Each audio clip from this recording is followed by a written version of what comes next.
लाज वाटते. महिला मंडळ अजिबात विचार करायचा नाही. आपल्याला जर वाटलं ना की ह्या ठिकाणी भगवंताचं नामस्मरण चालले, कुणी निंदा कुणी वंदा, आमचा स्वहिताचा धंदा. कोण काय म्हणते ह्याचा अजिबात विचार करू नका, कारण तो भगवंत फक्त आपलासा करून घ्या. आता मला सांगा, आपल्याला सगळ्याला मीराबाईचं चरित्र माहिती आहे. मीराबाई एक स्त्री होत्या, पण त्या केवढ्या होत्या ज्यावेळेस भगवंत आपलासा करून घेतला त्यावेळेस? फक्त 5 वर्षाच्या मीराबाई होत्या आणि त्यांनी त्यावेळेस देव आपलासा करून घेतला होता.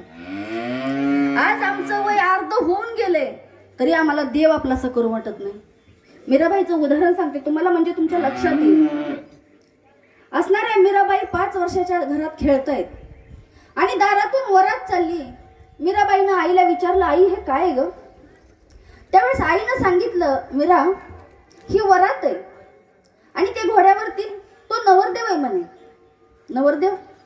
आई माझा नवरदेव कुठे? त्या 5 वर्षाच्या मीराबाईनं विचारला आईला प्रश्न, आई माझा नवरदेव कुठे? आता त्या 5 वर्षाच्या मुलीला आईनं काय उत्तर द्यावं? कुठे तुझा नवरदेव, काय सांगावं? त्यावेळेस असणाऱ्या आपल्या घरातल्या मंदिराजवळ नेलं, देवाऱ्याजवळ नेलं आणि बाळकृष्णाची मूर्ती दाखवली आणि ही तुझा नवरदेव आहे असं सांगितलं. आणि त्या क्षणापासून मीराबाईनं श्रीकृष्ण परमात्म्याला वरलं आणि श्रीकृष्ण परमात्माच माझा नवरा असं समजून त्या राहू लागल्या. पुढे मोठ्या झाल्या, वय झालं, वडिलांना चिंता वाटू लागली. आता मुलगी आपली उपवर झाली, लग्न करायला पाहिजे. काही स्थळं घरी आणावीत. मीराबाईंनी सांगावं, बाबा मला लग्न नाही करायचं, माझं लग्न झालंय. अगं नाही मीरा, असं देवाबरोबर लग्न होत नसतं. तू मनुष्ययोनीत आहे, ते देव आहेत. आणि नाही मी कृष्ण परमात्म्याला मनोमन वरलेलं आहे. आता ह्या समाजाच्या रूढी परंपरेप्रमाणे, नीतीप्रमाणे वडिलांनी तिचं लग्न लावून दिलं, पण तिचं मन लागत नव्हतं, संसारात मन लागत नव्हतं. त्या वडिलांनी जो नवरा करून दिला होता त्याच्याबरोबर राहण्याची अजिबात इच्छा नव्हती. सतत ती भगवंताच्या नामस्मरणात घडून जायची. श्रीकृष्ण परमात्मा माझा बघ गुंगारू बांध मीरा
काय करायला लागली?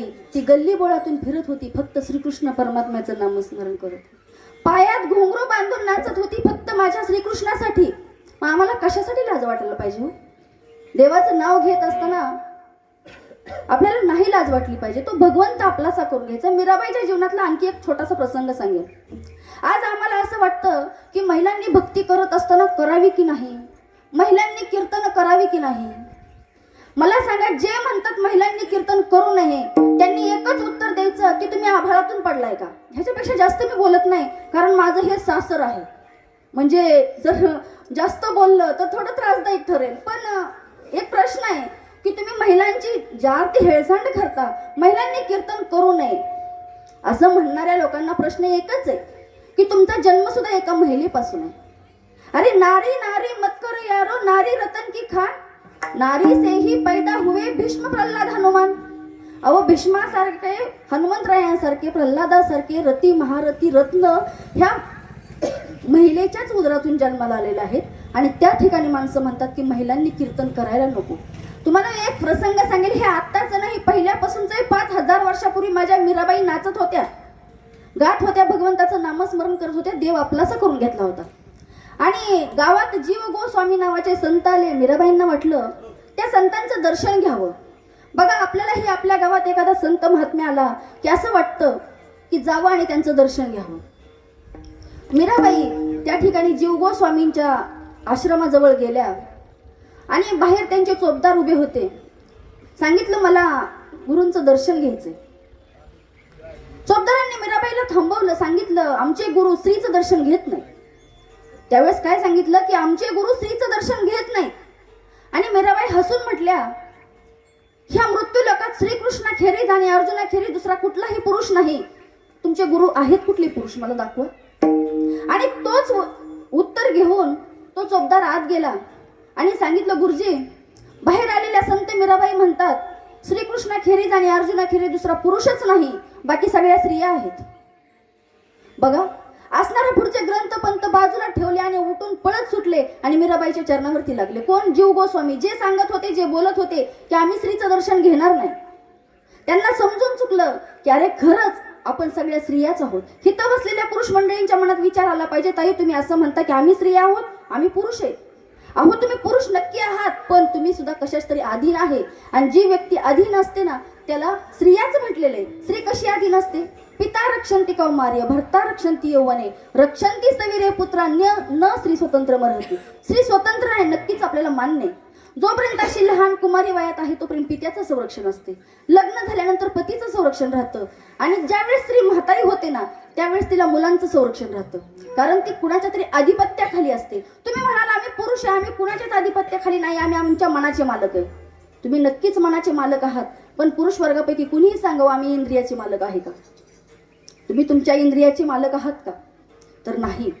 तुम्ही इंद्रियाचे मालक नाही, तुम्ही इंद्रियाच्या अधीन आहात. म्हणून सुद्धा त्या ठिकाणी तुम्हाला स्त्रियाच म्हटलेलं आहे. असो, म्हणजे हे आजचं नाही की स्त्रियांनी परमार्थ करावा का नाही करावा.